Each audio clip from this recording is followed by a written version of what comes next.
an old land and an old town, Sahab in Jordan. It lies in Arab lands where the September water shortage worries farmers like Ahmad Yassin Salama. Ahmad has worked hard all his life. His son Yassin is 10 years old. Taisir is only 9. Ahmad's family also includes his wife, Lila, and daughter, Aisha. Aisha and mother spread out the family's bedding to air on the roof during the coming day. Yassin sees a dust cloud and is trying to make out what is coming down the road leading past his home. It is something unusual, for it's traveling too fast to be a caravan or horseback rider, and it's much too early for the bus. Yassin makes out that it's a truck from a bigger village nearby. But there is work to do. Fields to plow, food to cook, sheep to look after. A high wall surrounds not only the house, but shelters for the animals and the tools and a small courtyard as well.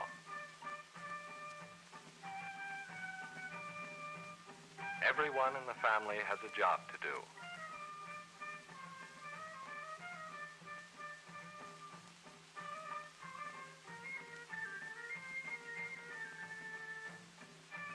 Taisir's job is to take the family's 2 sheep to the village shepherd. Aisha's first duty each morning is to sweep the hard-packed earth floor of the courtyard. Yassin helps father. They load the tools needed for the day's farming on the back of the family camel, and father lets Yassin ride for a little way.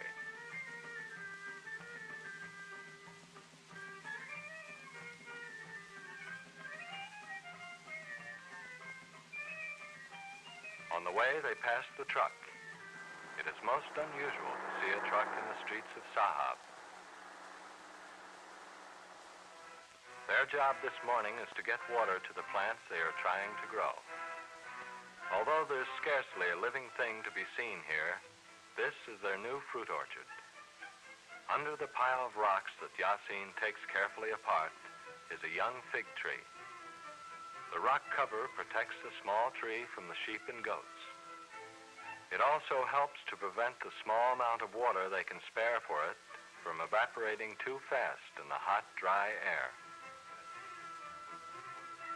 Father has sent Yassin to the family's well. Water is so precious here, a well is always carefully locked. The wells of the village supply enough water for people and animals, but there is only a little left to grow a few vegetables and fruits.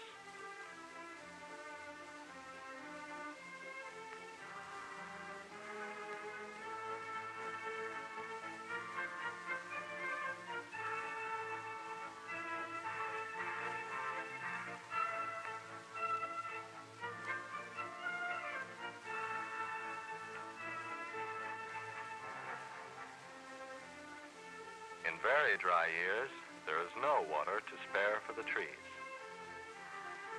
But now it is time for Yassin to go to school.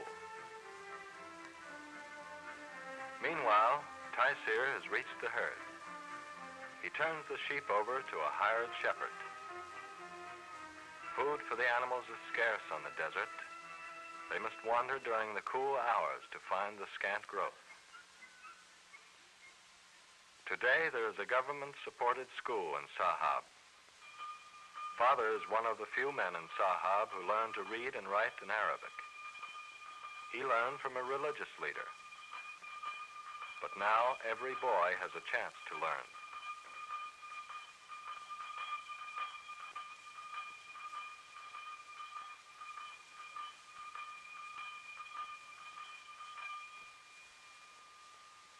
Yassin takes off his keffiyeh.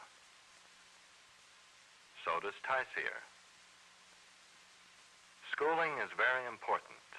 Too many of the grown-ups in Sahab cannot read or write at all. The boys of Sahab know the value of learning. The boys learn to read and write 2 languages, English and their own language, Arabic. Of course, they learn other things too, like arithmetic and geography and history, but right now the class is learning English. It is hard to learn a strange language, especially when it looks so different and reads from left to right. Arabic is easier for Yasin. For him, it reads in the correct direction.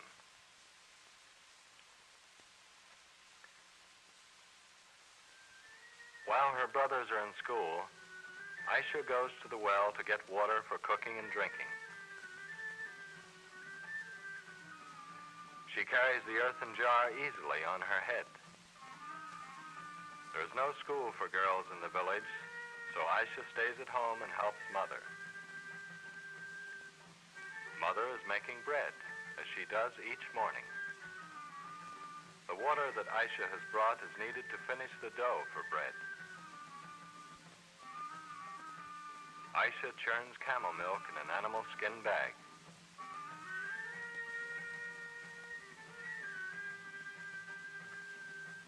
Mother takes the bread to a warm place where it will rise before it is baked, while Aisha, finished with her churning, pours out the butter and milk.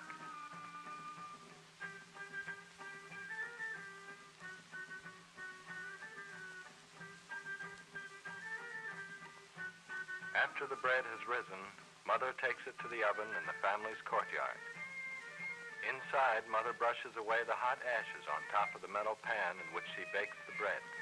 The fire was lighted some time ago, but is now burned down. Mother shapes the bread into round loaves and puts it into the hot pan, where it will bake in a few minutes. With the house tidy and food for the day prepared, Aisha and Mother find quiet work to do as the day gets warmer. Aisha embroiders. As in most Arab lands, the patterns are set by local customs and tradition. Out of wheat straw she has dyed, Mother makes a mat. Maybe for decoration, maybe for a table covering, maybe to cover a dish. There are no living things in Mother's design. Her religion forbids it. The tools Mother and Aisha use for their work are simple, but both are skilled in the use of these tools. Meanwhile, Father is busy plowing. Each year he sows a large field with wheat, and if there are 3 or 4 rains during the winter, his crop will get enough water to grow. The family's camel pulls the old-fashioned plow. Its broad feet help it in the sandy soil.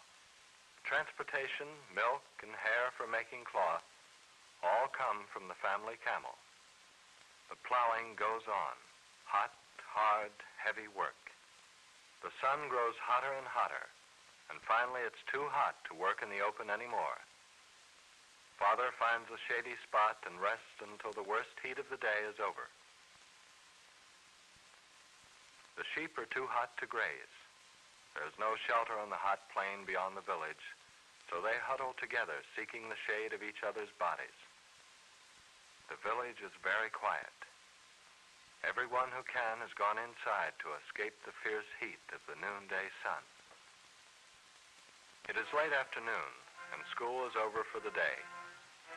Yasin and Taisir are on their way through the village streets. The boys stop for a moment to say hello to their uncle, who runs the cloth shop, one of the few such shops in the village. Between them, the boys have 1 small coin, so they stop at a candy store. The shopkeeper wonders if they're ever going to make up their minds. They finally do, and the deal is made. The hard sugar candy is made in Damascus.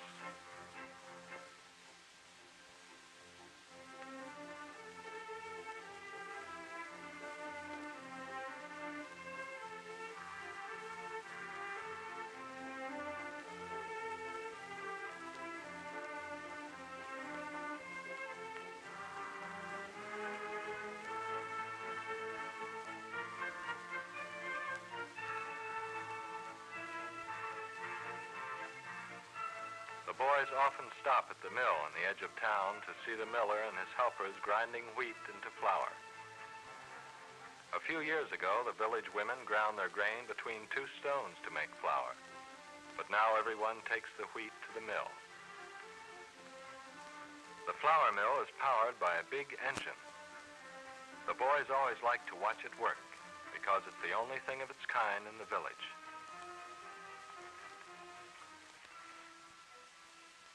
But now two friends of Yasin and Taisir call them to play one of their favorite games. It's a game very much like hopscotch. You toss a stone into a square and then pick it up, hopping on one foot without touching the lines with either your foot or the stone. If you miss, you lose your turn and give the stone to the next boy in line. This is a very popular game for Arabian boys, who often spend hours playing it. But well before dark, the boys must leave the game and do their evening chores. Taisir gets the family sheep and takes them home. Yasin goes to the field where father has been plowing and helps gather up the tools to take them home for the night.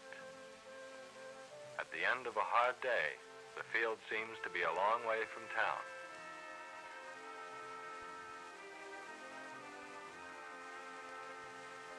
Yasin is glad to ride home.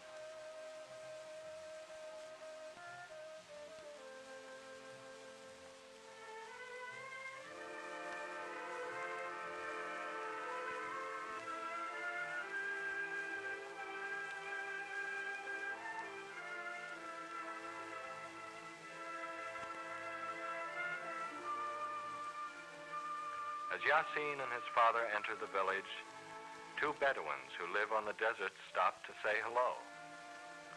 Yasin sees the beautiful Arab horses and admires the Bedouins for their fine animals and free life. But when he stops to think, he is glad to have the camel. Yasin can see that the horses are fast and beautiful, but the tired old camel is much more important to Yasin and his family than any horse could be.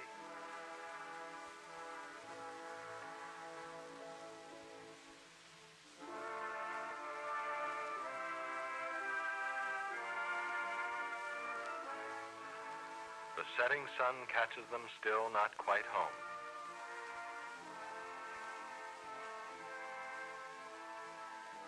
Father and the boys are all tired and hungry. But before the family can enjoy its evening meal, they must clean up.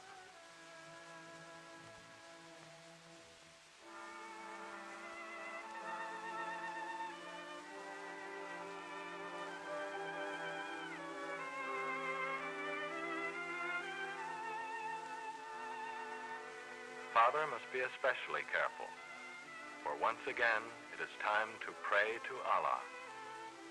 Father is the religious leader of the family.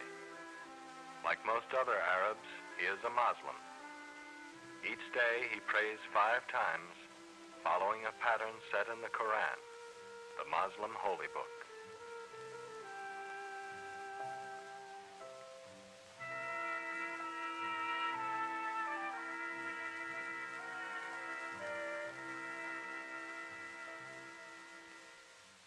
And then it is time for the evening meal. Aisha serves the meal as most daughters in Arab lands do. Mother makes the coffee, which is so important in the home life of Arab families. A meal is more than merely the satisfaction of hunger. It is a ritual of friendship.